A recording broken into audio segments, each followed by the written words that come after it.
Okay, you're on, Jane. You're on. You're on. Still coming in. I think we're all having a good morning. So I will say good morning. My name is Jane Perkins, and our service leader today is Nikki Norman.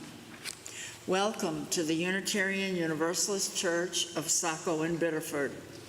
We also want to welcome those joining us on YouTube and encourage you to have a candle or chalice to light when we light ours in a few moments. Whoever you are, wherever you come from, whomever you love, we are glad you are here with us today.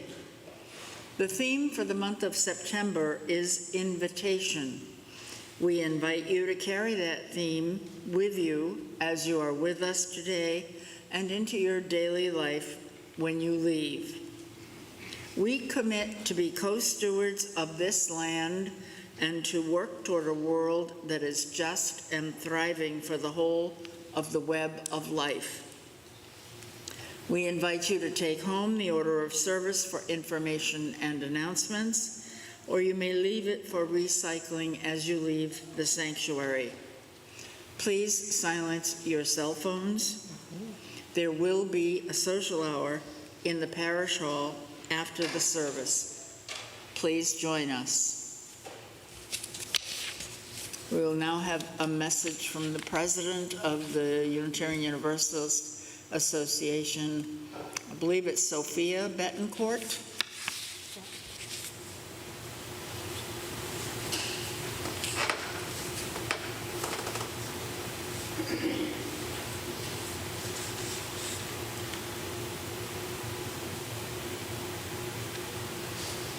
Beloved UUs, I'm here to invite you to join us for our first ever climate justice revival. Our congregations and communities are coming together to inspire, to transform, to reawaken, to recommit ourselves to this work for justice. I'm the Reverend Dr. Sophia Betancourt. It is my privilege, always, to serve as president of your Unitarian Universalist Association. And those of you who know that I'm trained as an environmental ethicist will not be surprised that this work, this calling, this shared leadership is central to my hopes and dreams for us as Unitarian Universalists. Come join us for reimagining together from an extractive age to a new era. Again, September 28th to 29th, 2024, and we're inviting all of you, congregations and communities, to this intersectional work. Let me remind us that the work of climate justice is the work of disability rights. It's the work of racial justice. It is gender justice and immigrant rights. It is the work of animal rights, of reproductive justice. It is central to our democratic organizing and to our work together to live into our values in the world. And so we're inviting you, all of you, your religious education programs, your families, your lay leaders, your green sanctuary programs, your social justice organizing teams. We're inviting your worship associates, all areas of congregational and communal life, to come into this conversation, into this new possibility for all that calls us forward in the work ahead. How we imagine just futures that bring us through fossil fuel divestment, through the work of Real Zero, through the work of being in relationship with Earth and with one another in new ways, will have everything to do with the Unitarian Universalism of today and the Unitarian Universalism of tomorrow. This is not just our children's futures. This is what we leave behind in our living. This is how we choose to be members of a global community with peace and justice for all. Join us, beloveds. This is where hope abides, in community, in justice-seeking work together. I look forward to joining with you in this conversation in the fall. Be blessed, beloveds.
Thank you, Paul.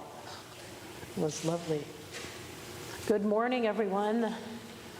Great to see everybody today, even if it is rainy. I have some opening words today. We bid you welcome, who come with hope in your heart, who come with anticipation in your step, who come proud and joyous. We bid you welcome, who come with weary spirit seeking rest, who come with troubles that are too much with you, who come hurt and are afraid. We bid you welcome, who are seekers of a new faith, who come to probe and explore, who come to learn. We bid you welcome to enter this hall as a homecoming, who have found here room for your spirit, who find in this people a family. Whoever you are, whatever you are, wherever you are in your journey, we bid you welcome. And now please join me in reciting our covenant as Jane lights our chalice.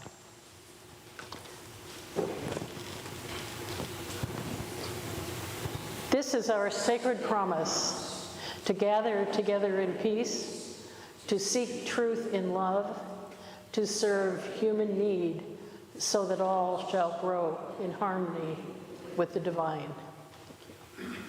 And now please stand and join me as you're willing and able, and join in singing hymn 1046 from the Teal Hymnal.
And now let's turn and greet our neighbors. How do you do, neighbor?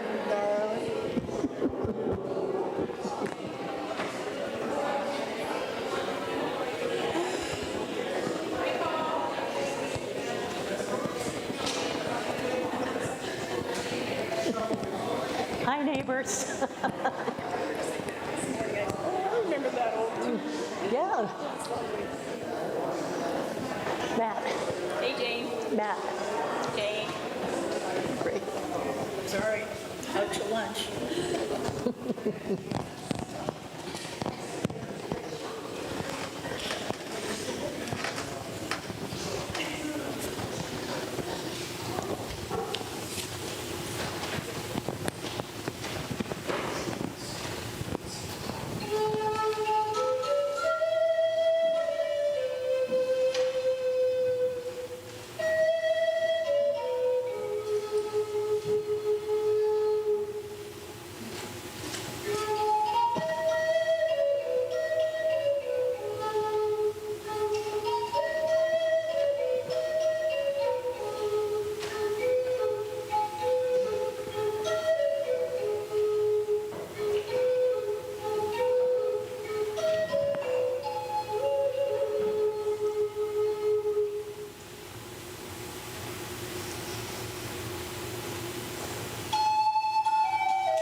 It just takes a minute. Yes? Yeah.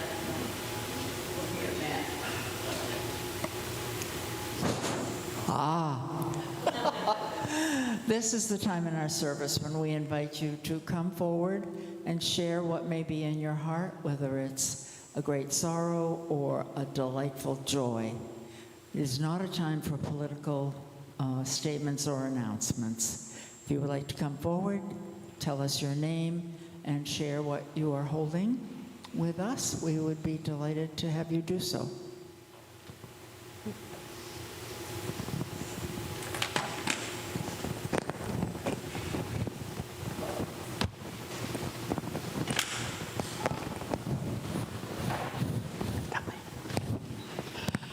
Hi, I'm Nikki, and I'm pleased to report that all of the folks from St. Joseph's are now happily ensconced in their new homes.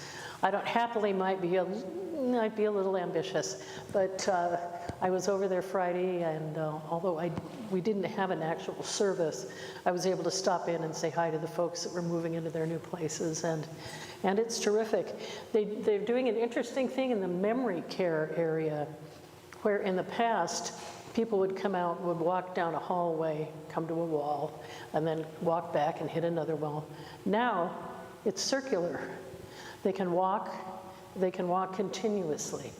And I will say the memory care seemed a lot less frantic than it had in the old location. So thank you very much for your thoughts and your prayers.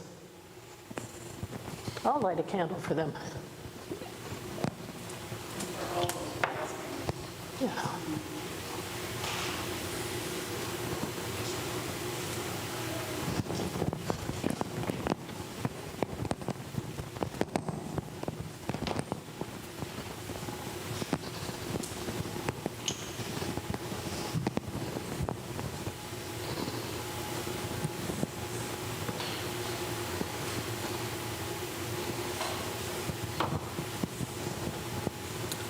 name is Brian, and I lit a candle today in memory of 17 years ago today. Tom and I were married right here, and I'm really celebrating our time that we had together. This is not sad, this is good.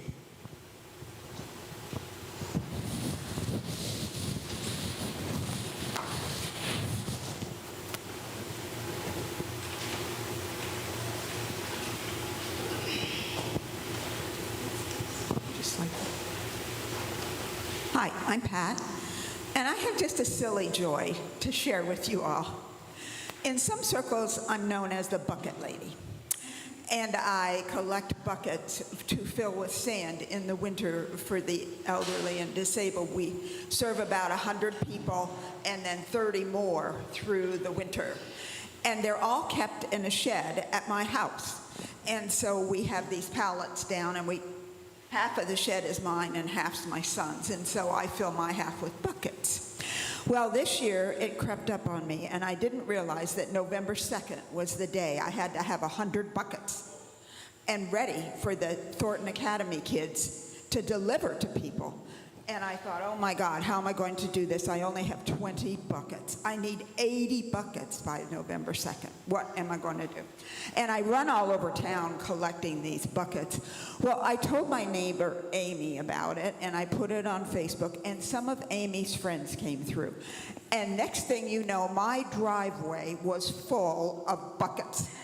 So that is my joy. I am so grateful. I already have about 60 buckets now. I only need 40 more. That's a breeze.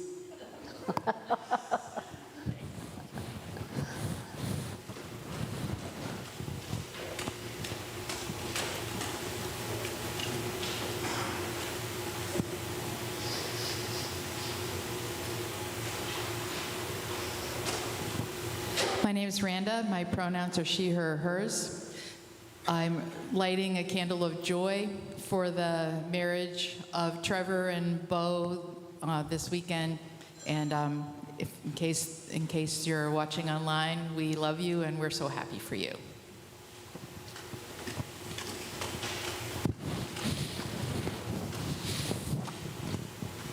Hi, my name's Janine, and I get so many blessings and wonderful treatments and therapies through the Dempsey Center that keep me, okay, keep plugging along, just keep swimming. And they had their big Dempsey Challenge this weekend, and if anybody feels that they can contribute to the Dempsey Center, that would be so wonderful. They are amazing for anyone that has cancer, that's actually in treatment, past treatment, just getting their diagnosis. They just take care of everything, and the kindest, most beautiful people on the planet.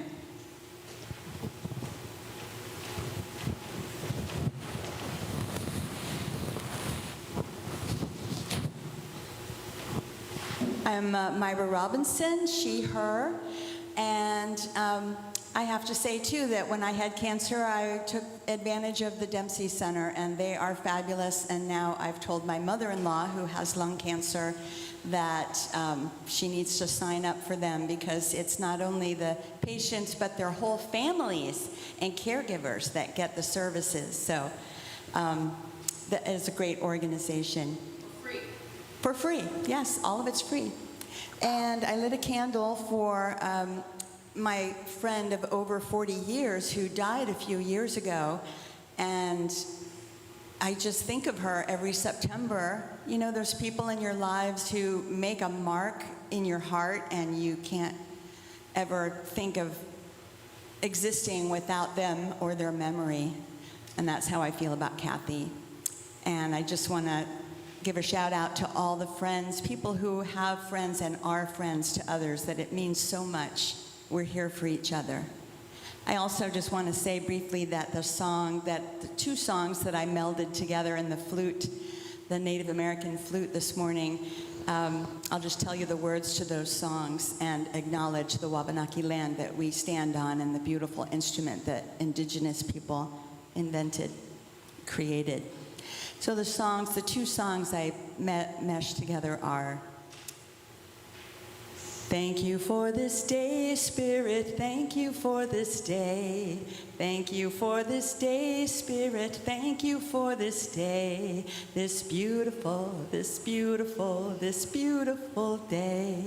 This beautiful, this beautiful, this beautiful day. And the other song is good where we've been, good where that we are going. Good where we've been, good where we're going to.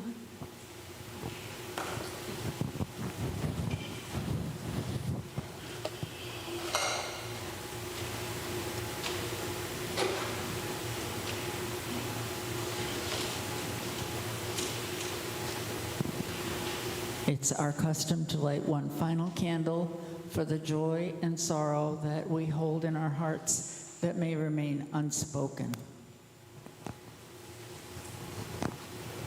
Please carry what you've heard here today forward with you into the week.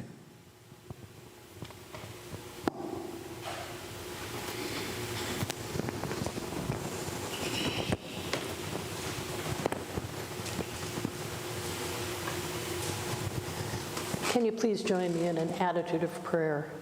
I offer this prayer to the God of my understanding. And these are words by a Reverend Lynn Cox. Creative Spirit, source of life and love, we give the thanks for the beauty of this day and for the company of those assembled here. Thank you for the breezes of change, clearing our heads and bringing fresh ideas. May they cleanse our minds of the oppressions and isms that divide us. Thank you for the flame of hope, the heat of righteous anger, the warmth of compassion, and the fire of commitment. May they bubble the cauldrons of transformation.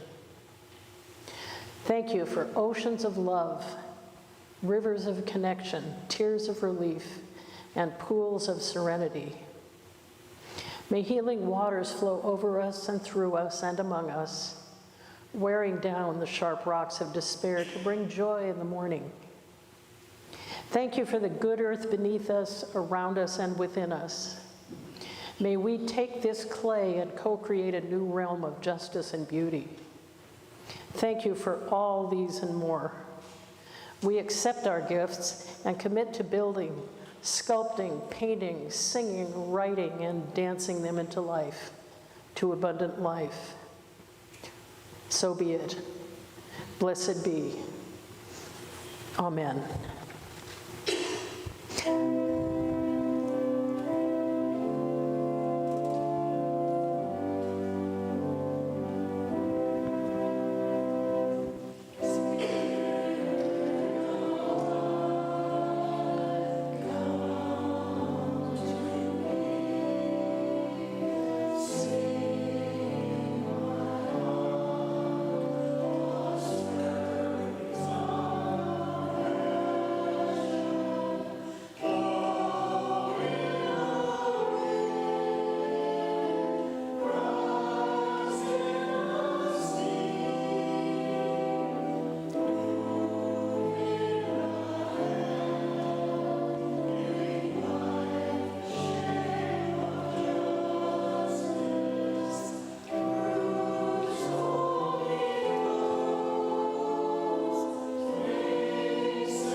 Please stand again as you're willing and able.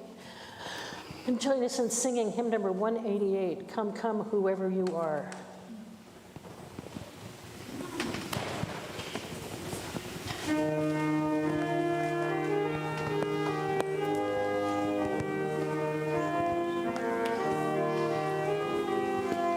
Let's sing it 3 times.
Please be seated.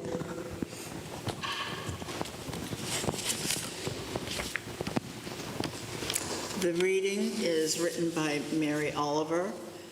The title is Invitation. Oh, do you have time to linger for just a little while out of your busy and very important day for the goldfinches that have gathered in a field of thistles for a musical battle to see who can sing the highest note or the lowest, or the most expressive of mirth, or the most tender. Their strong, blunt beaks drink the air as they strive melodiously, not for your sake, and not for mine, and not for the sake of winning, but for sheer delight and gratitude. Believe us, they say. It is a serious thing just to be alive on this fresh morning in the broken world. I beg of you, do not walk by without pausing to attend to this rather ridiculous performance. It could mean something. It could mean everything. It could be what Rilke meant when he wrote, "You must change your life."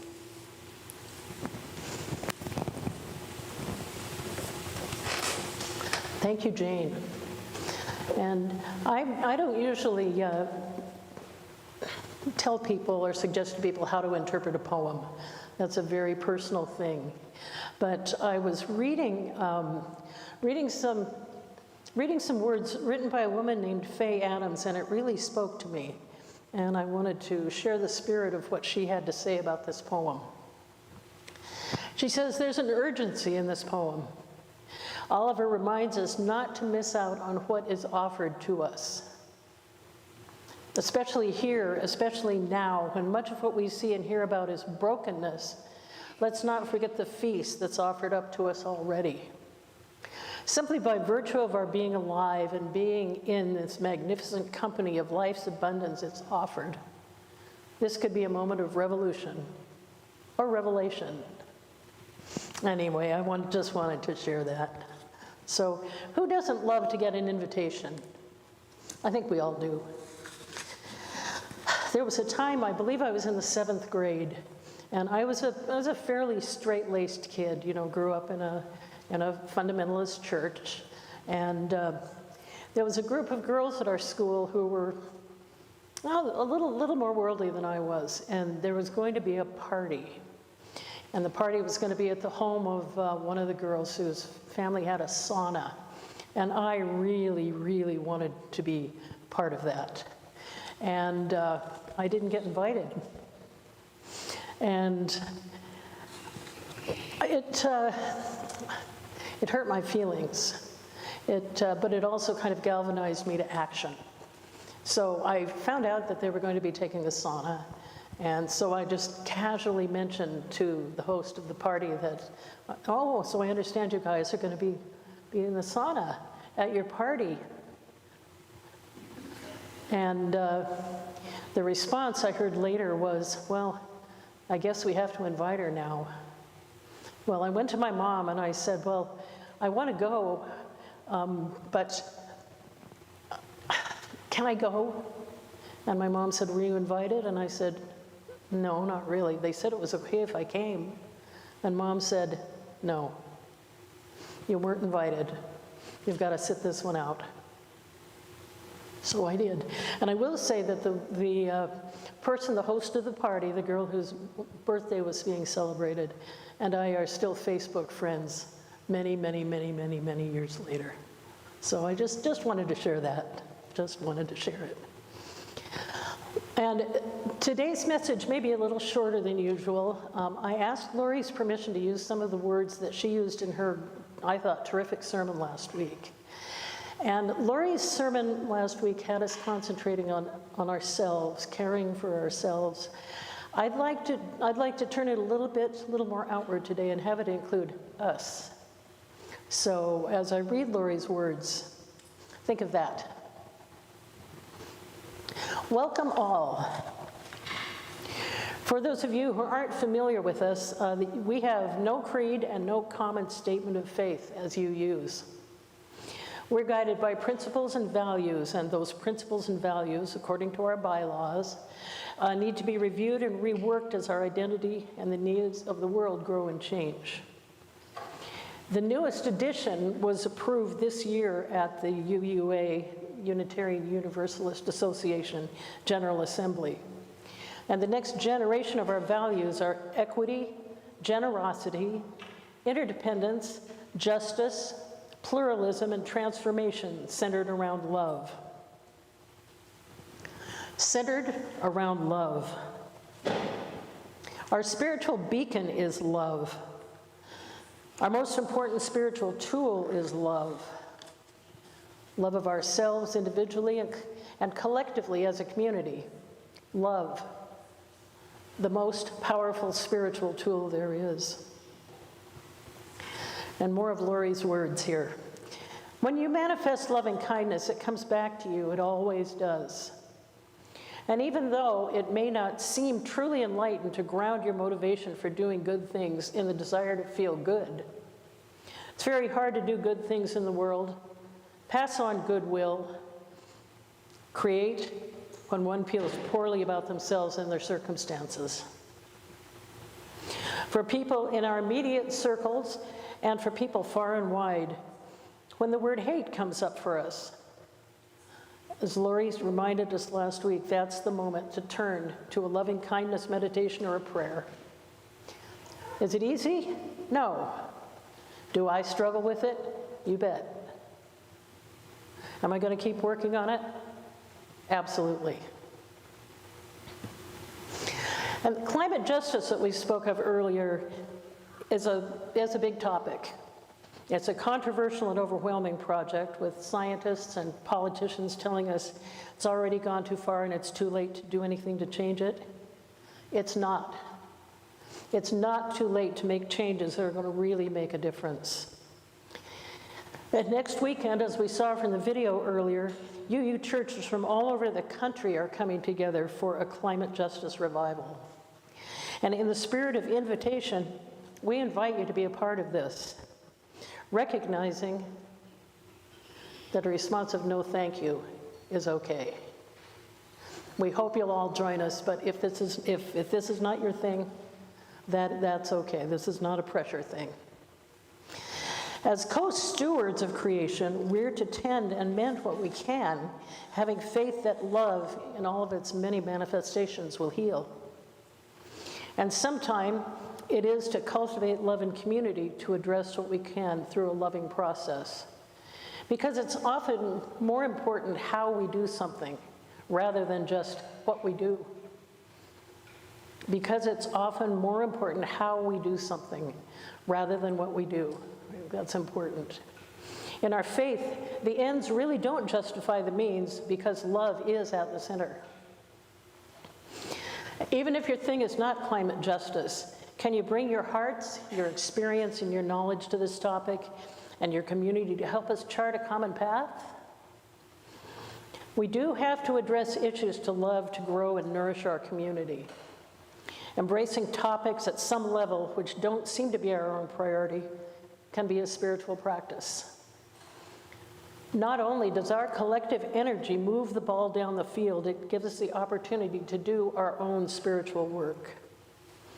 We have the opportunity to witness our resistance and our reaction to what's happening to ourselves, and to grow, and to put our values into action.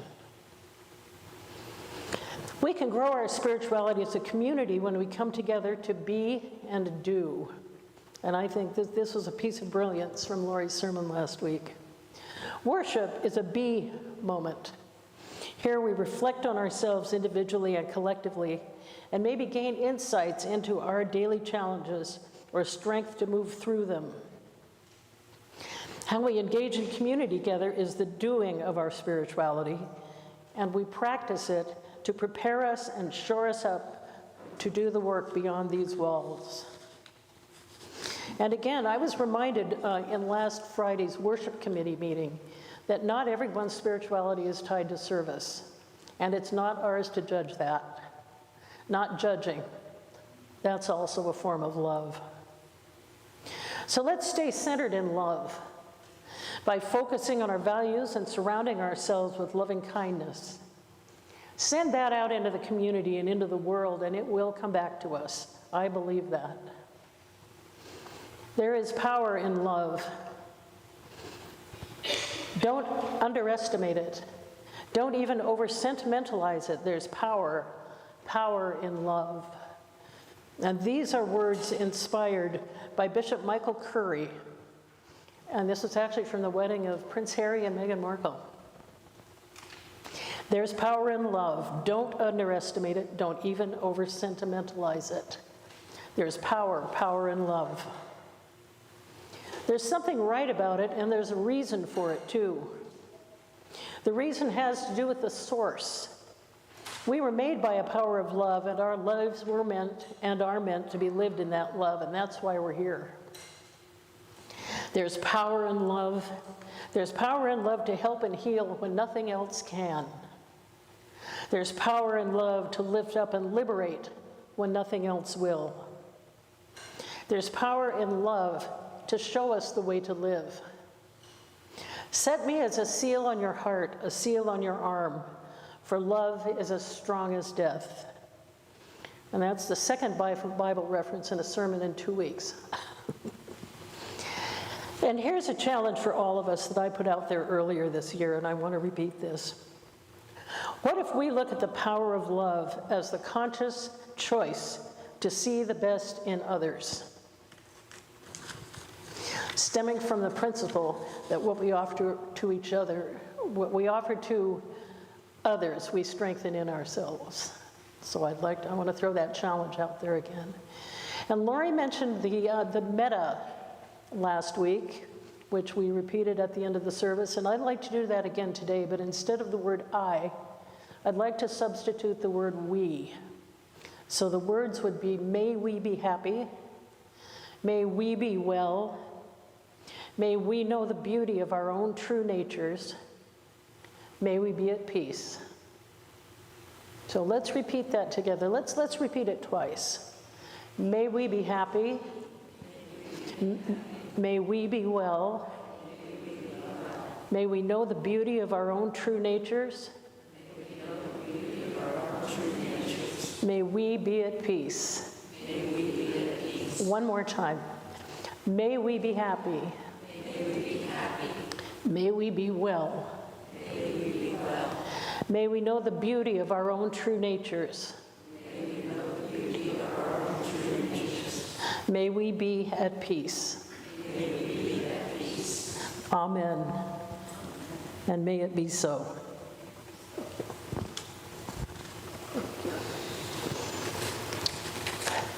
When we gather together as a community, we bring the gifts of ourselves and our hearts and our spirits, our time and energy, our talents and skills to support the work of the church here within our walls and out in the larger community. We also bring our gift of generosity, giving of what we have so that the work of this church may continue.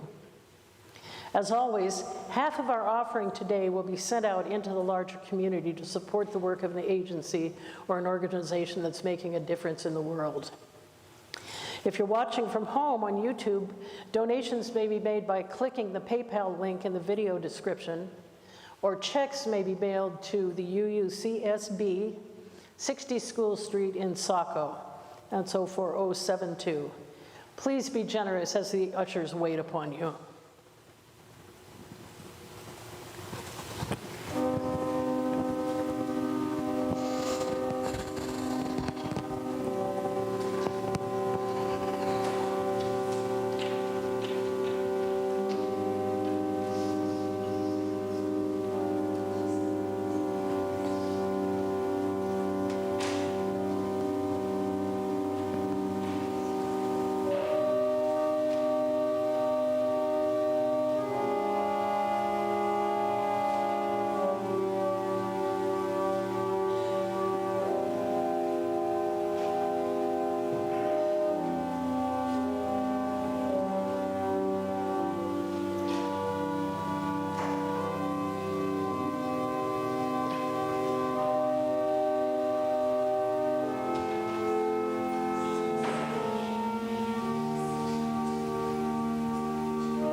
And please join me in repeating the words as Jane extinguishes our chalice. As we release this flame from its faithful service today, we allow the spark in each of us to burn on, to warm our compassion, to fire our delight, to light our paths today, tomorrow, and always. And now please join me in singing one of my favorites, hymn 121, We'll Build a Land.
Please be seated.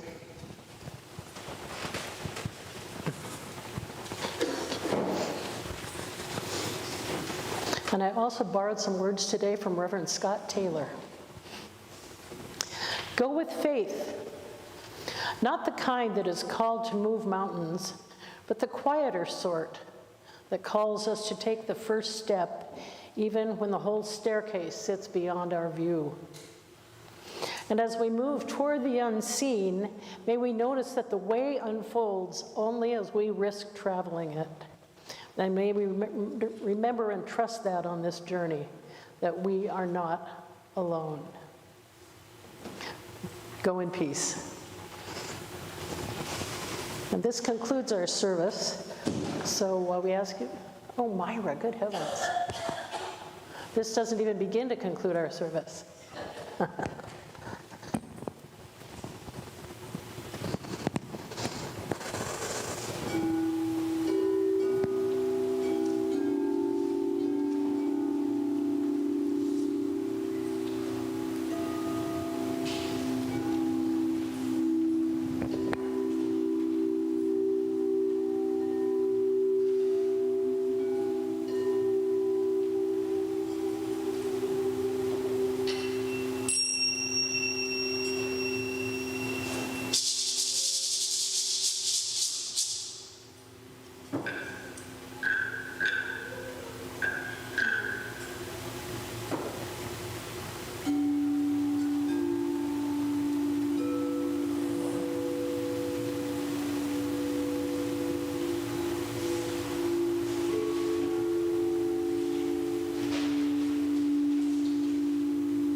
Thank you. Our service is now concluded. I invite you to remain seated for the postlude.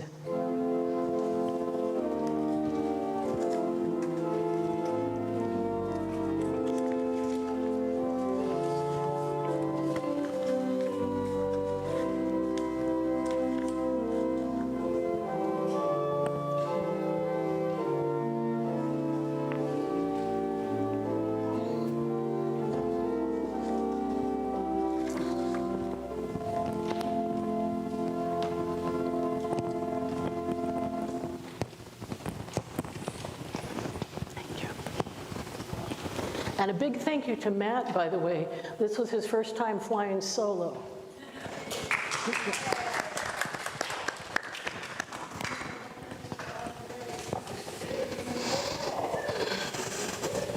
Thank you, Nikki. I think I'll